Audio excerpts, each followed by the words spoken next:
ये वीडियो केवल शैक्षिक एजुकेशन और जानकारी के उद्देश्य से बनाया गया है। इसमें दी गई जानकारी चार्ट एनालिसिस और मार्केट व्यक्ति व्यक्त है। शेयर बाजार में निवेश और ट्रेडिंग बाजार जोखिम क्या है? किसी भी निवेश या ट्रेडिंग निर्णय से पहले अपने वित्तीय सलाहकार से परामर्श आवश्यक है। इस वीडियो में दी गई जानकारी के आधार पर होने वाले किसी भी लाभ या हानि के लिए चैनल अथवा लिखा नहीं होगा। Market investments are subject to market risk. Please do your own research before investing. Trading with education purpose only. This video for education purpose only, not buy recommendation. Please do your own research before investing. नमस्कार, मेरे Nifty के run बाकुरो, कैसे हैं आप सब? कैसा रहा आपका आज का ट्रेडिंग का दिन? आई होप कि मेरे द्वारा दिए गए लेवल से आज आपने पैसा कमाया होगा। जो लोग नए हैं उन्हें बता दूं, मेरा नाम है प्रशिद श्रीवास्तव और मैं हर शाम आता हूं अगले दिन के ट्रेडिंग सेशन के लिए निफ्टी के डिटेल एनालिसिस के साथ में।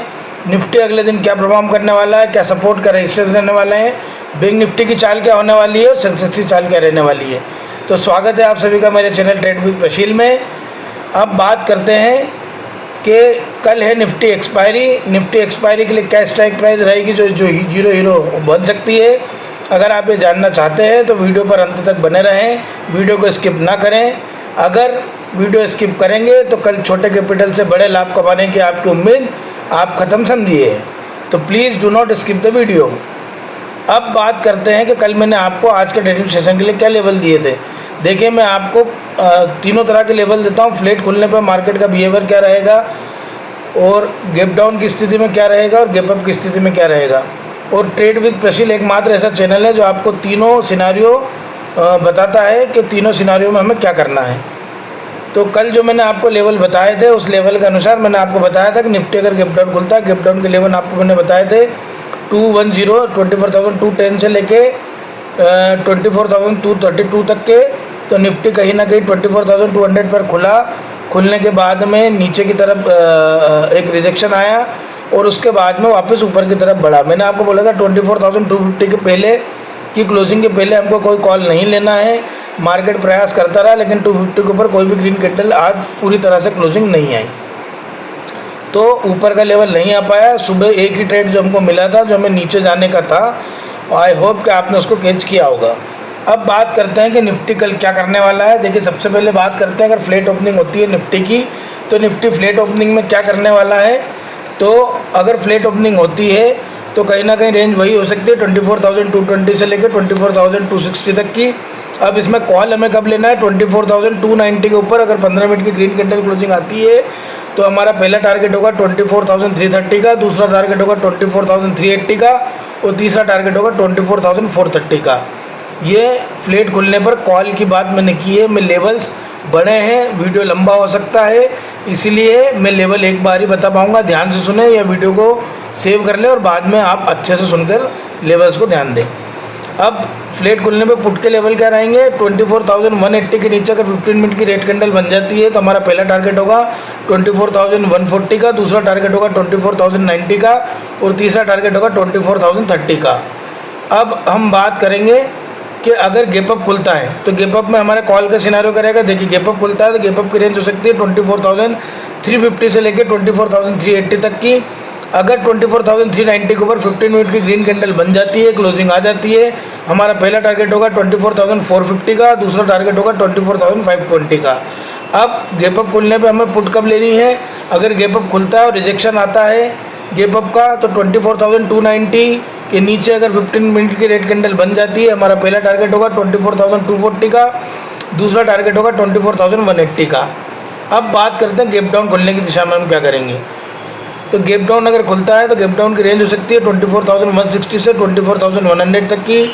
अब कॉल कब लेना है, अगर गैप डाउन खुलता है और रिकवरी आती है 24,180 के ऊपर 15 मिनट की ग्रीन कैंडल बन जाती है, हमारा पहला टारगेट होगा 24,260 का, दूसरा टारगेट होगा 24,320 का। अब गैप डाउन खुलने में पुट कब लेना है। देखिए, गैप डाउन खुलता है तो 24,070 के नीचे अगर 15 मिनट की रेड कैंडल बन जाती है तो हमारा पहला टारगेट होगा 24,000 का, दूसरा टारगेट होगा 23,940 का। अब ये तो तीनों सिनारी होगा। फ्लैट खुलने पे क्या होगा, गैप अप पे क्या होगा और गैप डाउन पे क्या होगा। अब बड़ा अगर हम बात करें कि बड़ा गैप अप या बड़ा गैप डाउन हो जाता है तो हमें क्या करना है। देखिए, अगर बड़ा गैप अप होता है तो बड़ा गैप अप हो सकता है 24,420 से लेकर 24,550 तक का। तो कॉल के लिए हमें क्या करना है, अगर 24,560 के ऊपर 15 मिनट की ग्रीन कैंडल आ जाती है तो पहला टारगेट हमारा होगा 24,650 का और दूसरा टारगेट होगा 24,740 का। और अब पुट कब लेंगे, अगर बड़ा गैप अप होता है तो पुट के लिए 24,400 के नीचे 15 मिनट की रेड कैंडल बन जाती है तो पहला टारगेट होगा 24,320 का, दूसरा टारगेट होगा 24,250 का। सेम सिनारियो में बड़े गैप डाउन की अगर बात करें तो बड़े गैप डाउन की रेंज हो सकती है 23,930 से लेकर 24,050 तक की। ये अब इसमें कॉल कब लेना है तो 23,900 के ऊपर अगर कॉल हमको कब लेना है, पुट हमको कब लेना है 23,900 के नीचे अगर 15 मिनट की रेड कैंडल बन जाती है तो पहला टारगेट हमारा होगा 23,820 का, दूसरा टारगेट होगा 23,720 का। कॉल कब लेनी है, कॉल हमें तब लेनी है जब 24,080 के ऊपर 15 मिनट की ग्रीन कैंडल क्लोजिंग आ जाती है। तो हमारा पहला टारगेट होगा 24,100 का और दूसरा टारगेट होगा 24,180 का। तो ये हो गए निफ्टी के सभी प्रकार के सिनेरियो। फ्लैट खुलेगा क्या करना है, गैप अप खुला क्या करना है, गैप डाउन खुला क्या करना है, बड़ा गैप अप खुला क्या करना है, बड़ा गैप डाउन खुला क्या करना है। अब बात करते हैं बैंक निफ्टी की। बैंक निफ्टी में अगर फ्लैट ओपनिंग होती है तो रेंज वही हो सकती है 57,900 से 57,980 की। अगर कॉल हमको लेना है तो 58,020 के ऊपर 15 मिनट ग्रीन कैंडल 20 से लेकर 50 के बीच में 15 मिनट की ग्रीन कैंडल बन जाती है तो पहला टारगेट होगा 58,120, दूसरा टारगेट होगा 58,220, तीसरा टारगेट होगा 58,350। अब बात करते हैं पुट कब लेनी है। पुट लेनी है 57,860 से 57,820 के नीचे अगर मार्केट सस्टेन करता है 15 मिनट की रेड कैंडल बना देता है तो हमारा पहला टारगेट होगा 57,700 का, दूसरा टारगेट होगा 57,580 का और तीसरा टारगेट होगा 57,450 का। अब बात करते हैं गैप अप ओपनिंग अगर बैंक निफ्टी में होती है तो क्या करना है। गैप अप ओपनिंग में गैप अप के लेवल हो सकते हैं 58,050 से लेके 58,180 तक के। 58,200 के ऊपर अगर 15 मिनट की ग्रीन कैंडल आ जाती है पहला टारगेट होगा 58,350, दूसरा टारगेट होगा 58,500, तीसरा टारगेट होगा 58,700। अब पुट कब लेना है गैप अप खोलने की दिशा में 58,000 के नीचे 15 मिनट रेड कैंडल क्लोजिंग 57,900 पहला टारगेट, दूसरा टारगेट 57,780। अब अगर गैप डाउन ओपनिंग होती है बैंक निफ्टी की तो हमें क्या करना है। देखिए गैप डाउन की रेंज हो सकती है 57,700 से 57,820 की।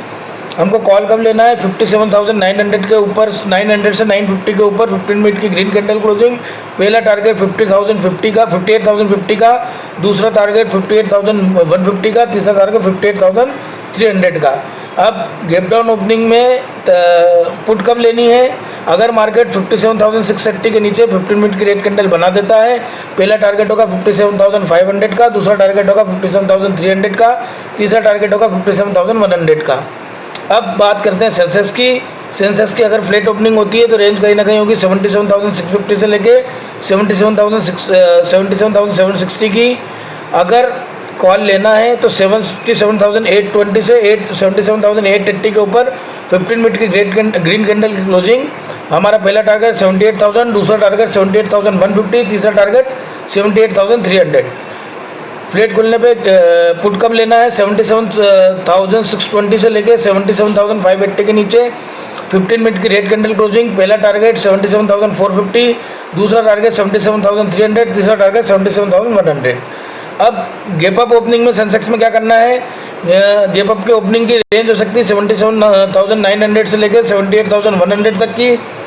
अगर 70,008 कॉल कब लेना है गैप अप में 78,120 के ऊपर 15 मिनट की ग्रीन कैंडल क्लोजिंग पहला टारगेट 78,300, दूसरा टारगेट 78,500, तीसरा टारगेट 78,700। अब गैप अप ओपनिंग में सेंसेक्स में पुट कब लेनी है 77,900 के नीचे 15 मिनट की रेड कैंडल क्लोजिंग पहला टारगेट 77,750, दूसरा टारगेट 77,600, तीसरा टारगेट 77,450। अब गैप डाउन ओपनिंग में सेंसेक्स में क्या करना है। गैप डाउन ओपनिंग होती है रेंज हो सकती है 77,450 से लेके 77,600 तक की। हमें पुट कब लेना है कॉल कब लेना है 77,700 से लेके 77,750 की रेंज के ऊपर। अगर 77,700 से 750 की रेंज में के ऊपर अगर 15 मिनट की ग्रीन कैंडल क्लोजिंग आ जाती है तो पहला टारगेट होगा 77,900, दूसरा टारगेट होगा 78,050, तीसरा टारगेट होगा 78,200। अब गैप डाउन की स्थिति में पुट कब लेनी है। अगर मार्केट 77,420 के नीचे 15 मिनट की रेड कैंडल बना देता है पहला टारगेट होगा 77,250, दूसरा टारगेट होगा 77,100, तीसरा टारगेट होगा 76,900। तो आई होप कि आपको सभी लेवल समझ में आ गए होंगे। बैंक निफ्टी और सेंसेक्स जब भी आप ट्रेड प्लान करें एसएल के साथ करें। जब भी आपको कॉल बाय करना है सपोर्ट पे करें, जब भी आपको पुट बाय करना है रेजिस्टेंस पे बाय करें। तो मिलते हैं नेक्स्ट निफ्टी, बैंक निफ्टी और सेंसेक्स के नए लेवल्स के साथ में। धन्यवाद।